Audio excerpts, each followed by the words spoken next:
Today on What is Tabletop, we discuss Downtime. Charles. Charles, wake up. Charles, what are you doing? It's my downtime. Charles, you know we use our downtime to film a podcast. Like the What is Tabletop podcast. Hello, my name is Frank. I've been a GM for 10 years, and with me is Charles. I'm sleepy. He is sleepy. We're doing this on a Sunday when we could be relaxing. So the Lord saith. My Sabbath is a Tuesday. I have so many questions, but we're not going to ask those. I mean, if we want to get, listen, this can become a theology podcast if you want.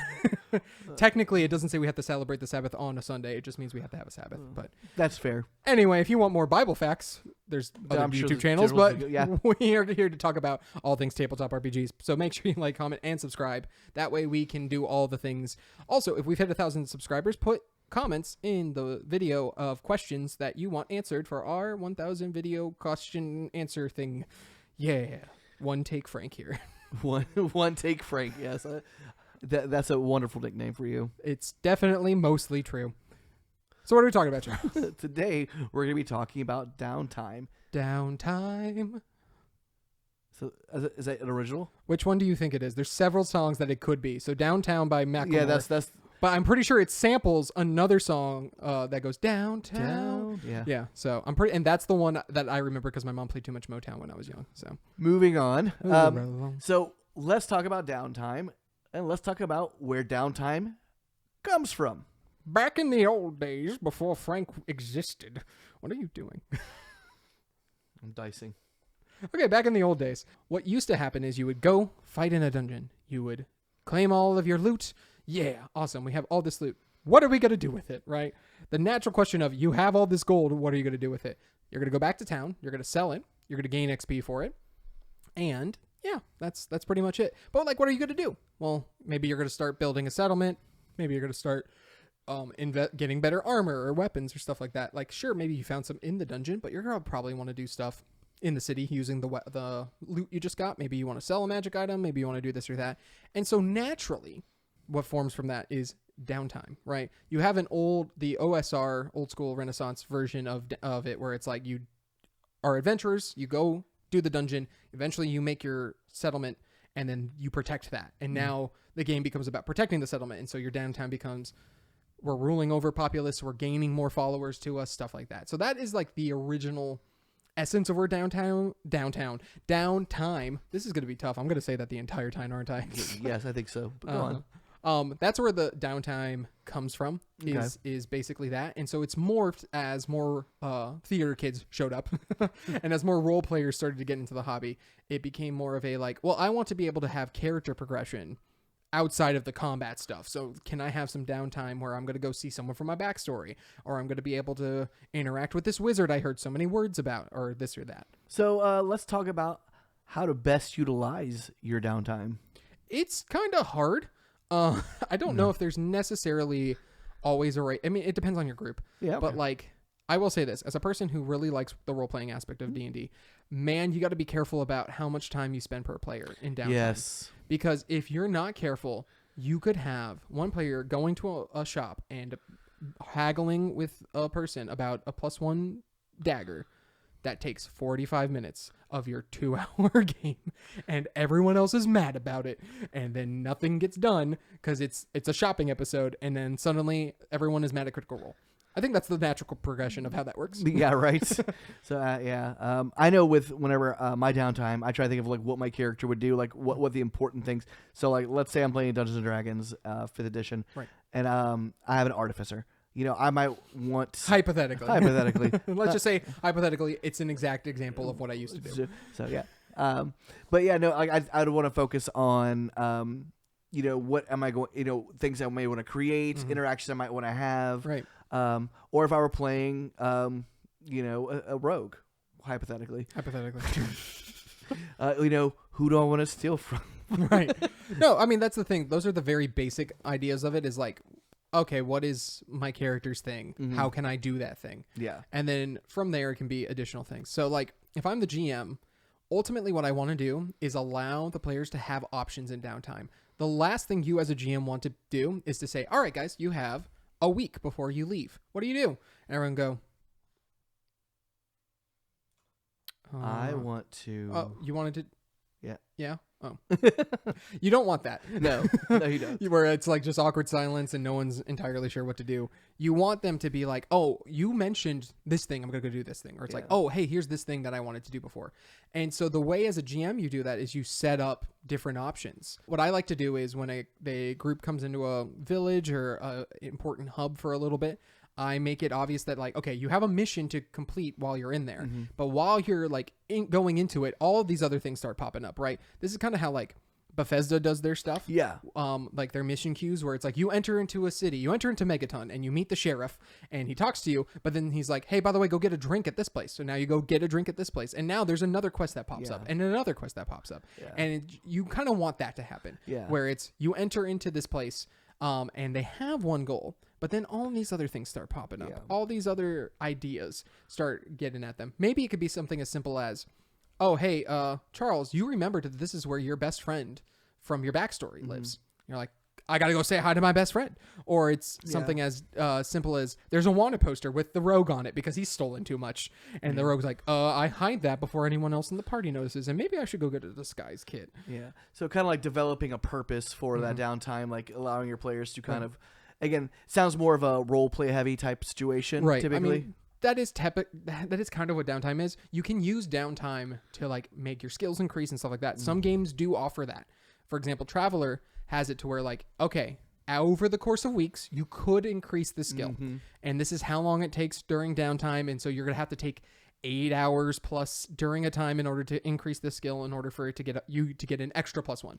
Right. That is something you can do in downtime for sure. Hopefully the game actually has mechanics in that. It's really awkward when it's like, hey, can I get better at fighting? Sure. You just hit a tree a bunch of times and somehow you're better at fighting, even though that doesn't really make any sense. Minecraft. Right. I mean, yeah, so like hopefully there's some games that you can do, you can utilize downtime in pretty well. There's games like Lancer where the downtime is so obviously different than like combat because combat is when you're in the mech suit. Downtime is when you're not in the mech suit. Yeah. And like even to the point where like it's rules heavy when you're in the mech suit and rules light when you're just walking around as your pilot. So yeah. So are there other ways to distinguish downtime? You know, like typically what does downtime look like for players? I usually tell them, hey guys, you have some downtime.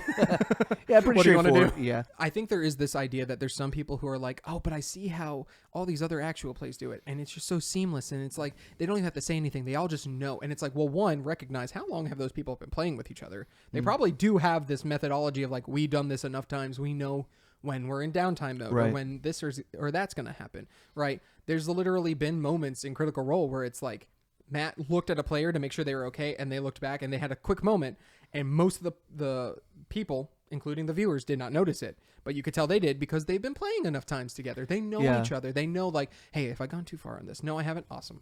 It's like, or hey, you're going to do this thing. Don't worry, you're up next, right? There's subtle things that you can do, but that's because you've been playing, like they've been playing together for long. Being obvious and saying like, hey, GM, I'm a player who eventually wants to be able to make his own battle armor. Yeah. And then the GM being like, cool, it might take a while to do that. But when downtime happens, that can be what you're working on. And we can make skill checks and we can do whatever it might be in order for you to make your own really cool power armor. Yeah. No. Is there anything you wouldn't allow in downtime? Yes. I'm going to say anything plot relevant, I'd be very careful to do. If it's something like, I want to go fight the big bad by myself. No. Yeah. But like, I don't think there's any problem with it being like, I'm going to go mess around with these guys. It's like, cool, there's going to be consequences to your actions. Yeah. I think there is some fun in the one guy goes and then he gets into a combat he wasn't expecting where if the whole party was there, they would have swiped the floor with these guys, but because it's just the one player, that could be interesting. You want to be careful with doing that because then sometimes players might feel like they get tricked or like they didn't have a choice in that matter. You always want to make sure that when downtime happens, the players feel like they're the ones choosing it and they're not being railroaded into making these choices. Downtime should always serve a purpose, you know, whether it be for the player or the GMs or both. To me, I know whenever I'm playing, I always try to have something planned, you know, like it will. So when, you know, we come across downtime, so like we're playing Traveler right now, which, you know, I'm enjoying. I already know things I want to do in downtime. Now You're I'm currently hurt. healing up. I'm healing up, and that's so- going to take 4 days of your downtime, which is going to be interesting. Yeah. So, and I was gonna, that's the thing too. I was gonna, because you and I were talking about, I wasn't sure if that was something you could, like, what all can you do in a down? That's something else we can talk about right now. Actually, what are all the things you could do in a downtime? Do you only want, because again, you kind of figure out like, okay, he's healing, but can he also be learning skills at the same time? Yeah, and this is where like how written the book becomes important. So in Traveler, it specifically says if you are healing in a med bay, you must be in bed rest for the entirety of the day, and that it tells you like, okay, I'm healing up in the med bay. It's going to take me 4 days if you're Charles in this literal example to get better. It's going to take everyone else 2 days, and that's good. That means you get healed back up to where you need to be. But that also means like crap. Like the downside is I don't get to do. I have 4 days. I don't get to do anything, which doesn't mean you don't get to have conversations or stuff like that. It means that the conversations you have to have to come to you, rather you going to them. Yeah. But like that could also make some interesting moments and stuff like that. I already have an idea for something that's going to happen. I'm not going to say what up. Please don't. I'm excited. I'm very excited about Tuesday. Yeah. I will say what I like to do is when you guys eventually get to like what is the Citadel-esque, like the Imperium, I'm going to have like a little seed where it's like, here's this thing you can go do. Here's this thing you could go do. Here's this thing you could go to each player. And then it's do you follow it or do you like, no, actually I want to go see if this is an option, right? Because the downside of the downtime is, as the GM, you want options so that your players don't just sit around doing nothing, but you also don't want to strangle them into having to do this thing. Like, you don't want a player to feel like, well, I have to do this because you're telling me to do it. You want it to be an option. You want it to be like, hey, this guy from your backstory is here if you wanted to talk to them. Now, naturally, if someone puts it in their backstory, most likely they're going to want to talk to them about it. But sometimes they might be like, no, actually, I want to avoid that guy right now because I'm going through some stuff. In fact, can I find a bar and drink my problems away? And it's like, cool, that's what we're going to go do. My character's going to apply for citizenship on the Citadel. That's going to be really awkward considering his race isn't considered Imperium yet. So awkward. He's going to try. He's going to try no matter what. What are some important things to remember about downtime? Like, what are some things we need to like focus on or not focus on? Yeah, so you don't want to spend too much time on any one player, like we said in the beginning. You want to be very careful about hopping between group and group. We talked about this before, but you also don't want one player who feels like they have to be a part of every little thing. In our bad players video, the main character syndrome character who's like, I'm going to go do this and this and this. It's like, no, okay.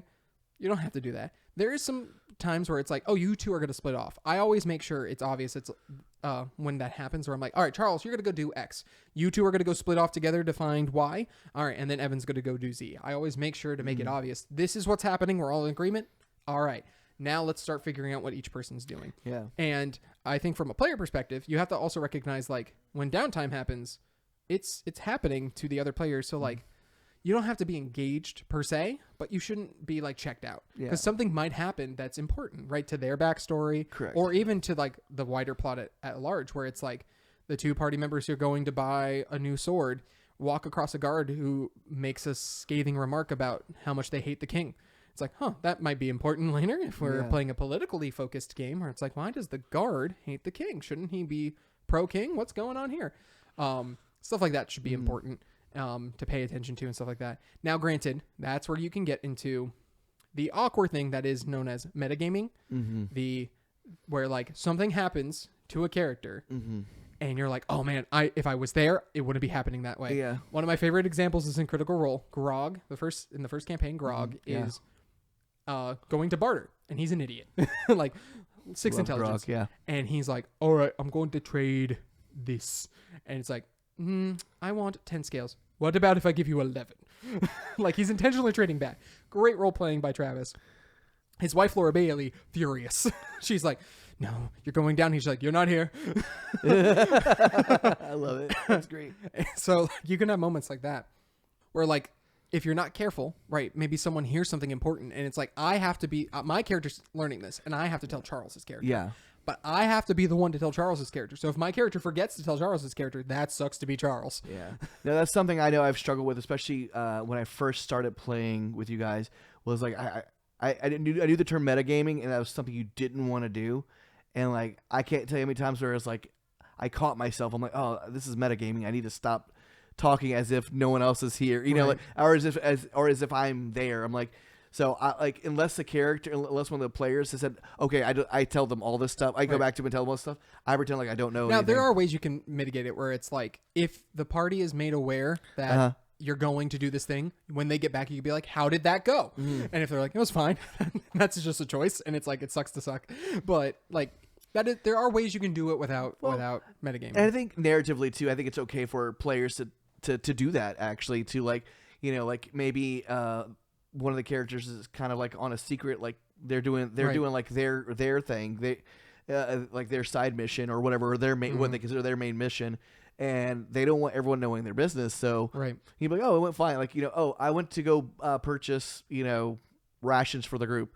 And they go do that, but they also go off and do something else. And they don't tell us about it. And then, you know, even if we're witnessing it as players, we have to pretend like we don't know what's going on. Right. Great example of that happened in one of my campaigns where they had just fought off these assassins trying to kill an heiress.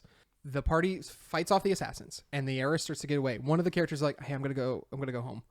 And he starts leaving. They're like, that's weird, but okay. And then as he does, he kills the heiress, hides the body, comes back to the group. It's like, all right, let's go. It's like, everything good? Yeah, everything's fine. And the party witnessed the murder. Like, not the party, the players saw everything happen, and they're like, what is wrong with you, Ryan? And he comes back and he's like, all right, let's go. And everyone, kudos to everybody in that campaign. They were like, okay, let's go home. Like, nothing never happened.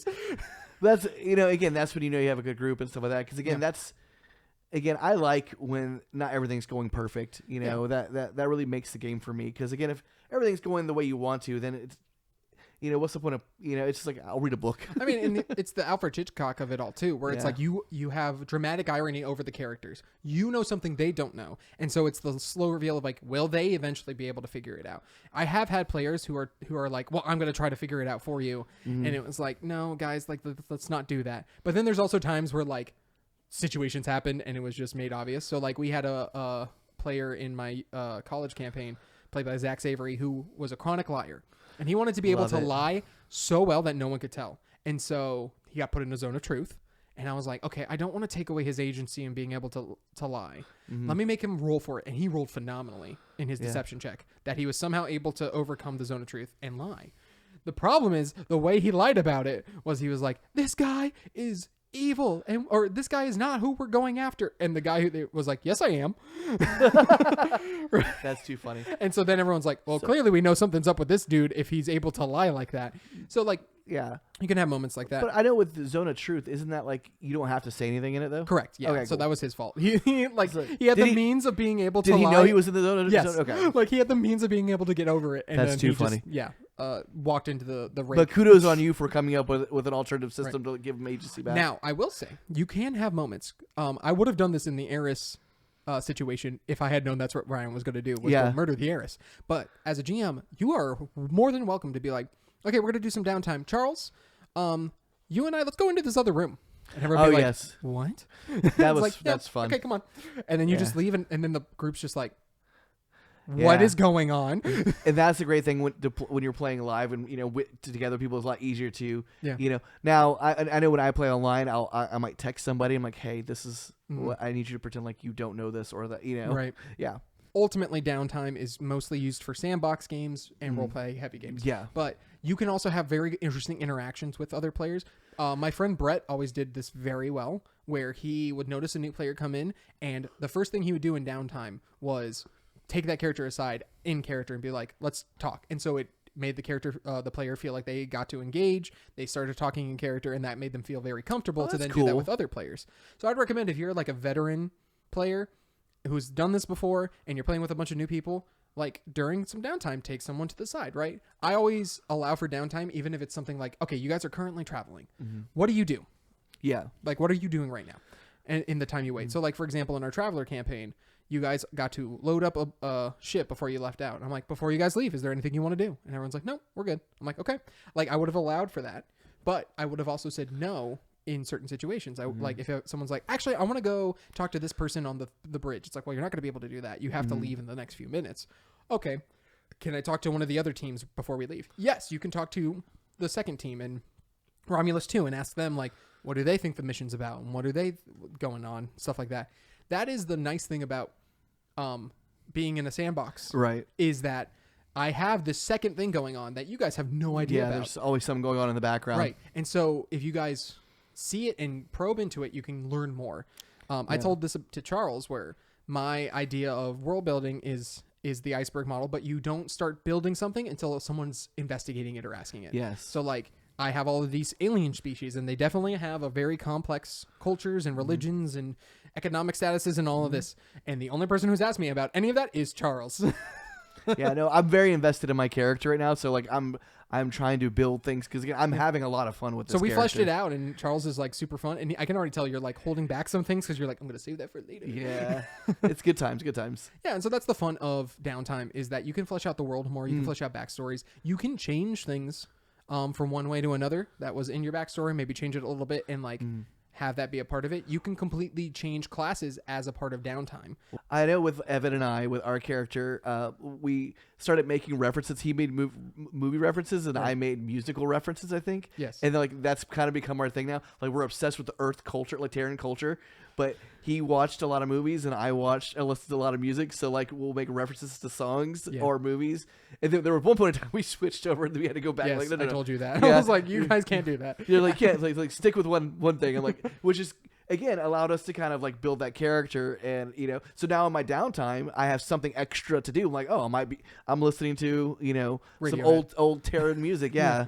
What would you like to accomplish during downtime? I think that's going to differ depending on the player. So like again, Downtime is mostly RP heavy, but you can have mechanics that are in place where it's like, I'm going to get better. I'm going to get better equipment. I'm going to get better at my skills. Maybe I'm going to completely change how my character interacts. And so we're going to have downtime where I can do that stuff. So it's going to depend on the player. So for example, I had one campaign where there was like a week or two break between when the next big thing's going to happen. So I asked everybody, what does your character do? And they're like, one person was like, I'm just going to train with this mage I find. Okay. Yeah. So like, we can role play it out if they want, but they're like, nah, we're just going to say it happened. Then I had two other people who were like, we're going to go into the woods and we're going to find a bunch of monsters to fight. And as we fight them, we're going to skin their pelts and then we're going to take them back to sell. And I'm like, that's something we're going to have to flesh out. And so that became a side adventure where I just ran it with just the two of them and they were fighting these things. And it was a really cool moment where this Hydra shows up and they're about to lose to the Hydra. And so they decided to just abandon their pelts and leave. And so they're like, this sucks. And I'm like, don't worry, guys. You get this bonus. Like I got to let everybody level up basically. Okay, cool. During that time. So like they got to do that. The downside was they definitely were like, wait, we had to go through 3 different combats to level up. And everyone else just said, I train and I get to level up. And I'm like, yeah, but like 1, I knew you guys would enjoy that. Yeah.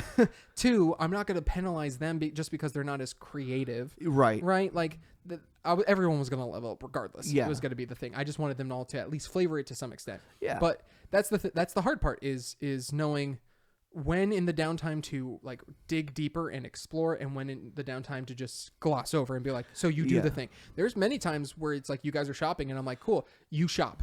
And depending on how you guys interact with that will determine something. So like we had an instance in the one shot we recently ran where it's like, yeah, if you guys wanted to buy health potions, you could. And I was trying to yada it. And you guys were like, no, we want to haggle. I'm like, okay. Oh, yeah. And then because Dunkerton started haggling, I'm like, well, now I got to come up with a shopkeep. And so it was this old frail woman who I couldn't loved see. it. But the halfling reminded her of a grandson. So clearly that was her grandson. And then that became a downtime thing. Yeah. Where I was like, I wasn't planning to, but this is what happens. And Foster was playing the halfling. He's like, oh, I'll stay. She seems so upset. And you can tell he's a first time playing. Yeah. And so then I continue with the joke where she keeps talking. He's like, golly, for 15 minutes? No, I'd sneak out of there immediately. Yeah. And he's like, this lady's crazy.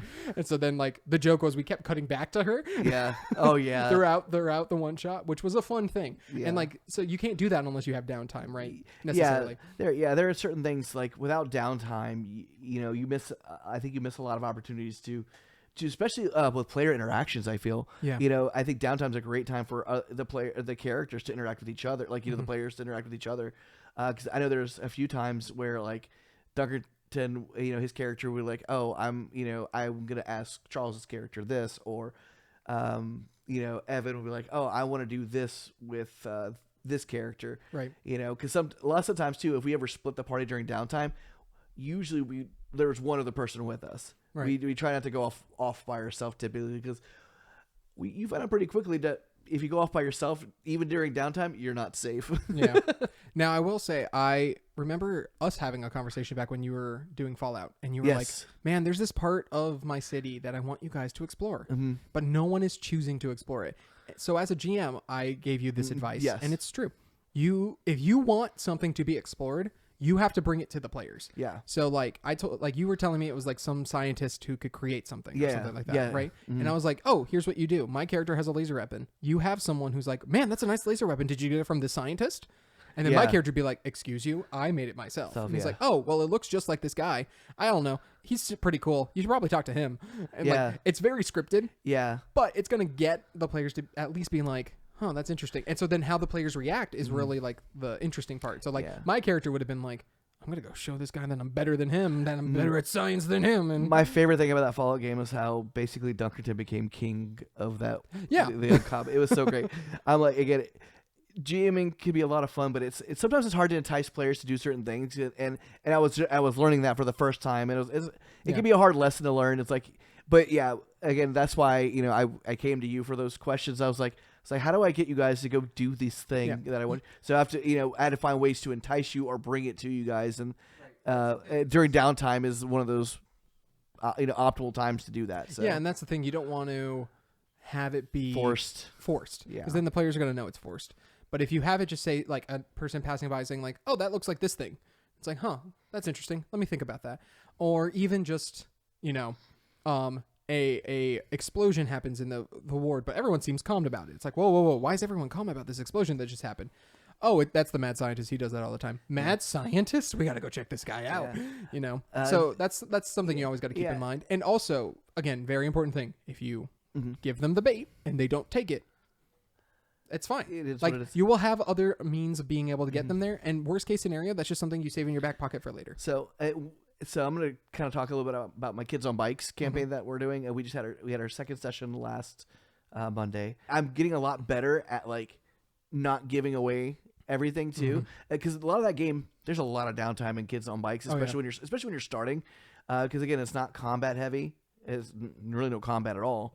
I mean, there is you can fight because there are fighting skills in there, or there's a fight skill in there, but it doesn't happen like it's not a main focus of it. I'm ending every episode, if you will, on cliffhangers. Yes. So like the first one is like you guys all had a vision of the girl who died saying, "Come find me."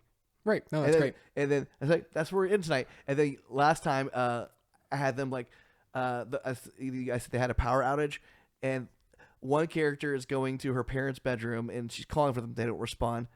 And then I jump to each character. There's all something they're about to interact with that they don't know what's going to happen next. Yeah. And I think that's interesting too. Like if you're doing Kids on Bikes or any investigative thing, ironically, the downtime kind of bleeds into the game to some extent. Yeah. Like you could have it be where it's very obvious, like you're on the mission. Okay, you have completed this mission. Before you go on the next one, you have downtime. But sometimes it might even just be like to get you to go on the mission in the first place, it's going to feel like downtime. And that's kind of what it is. I think that's kind of what I like it because it's real life-ish. Yeah. Because you're playing people, that are not necessarily powered and stuff like that. You can have them powered if you want. But you can also have a NPC that's powered, but it's one of those things where it's you just kind of you kind of figure things out as you go. You're making rolls and stuff like that, and that's the thing too. I'm trying to keep the rolls where it doesn't feel like rolling all the time, but they're rolling just enough, and I'm making sure like I'm balancing out there because it's like I said with games like Kids on Bikes.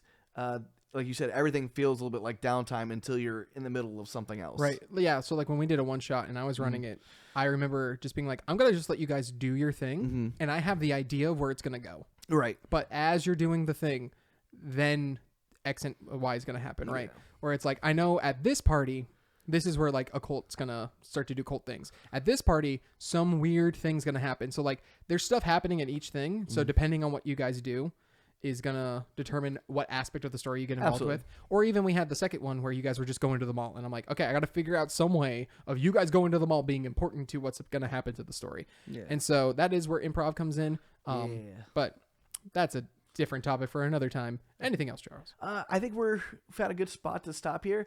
Let us know what you guys do in your downtime. Let us know in the comments. Let us know if there's a mechanic you use. Maybe we missed something. You know, there are lots of tabletop games out there that do different things for downtimes. Some games don't even include it. So yes. Yeah, some games are just fight the monster again, fight the monster a third time, fight it a fourth time. And those are basically board games. Yes, play a board game. Play a board game. Yeah. Anyway, yeah, thank you guys. Subscribe as always, and stay witty. What is tabletop? This is an awkward outro. Yeah. So, all right, let's take a nap.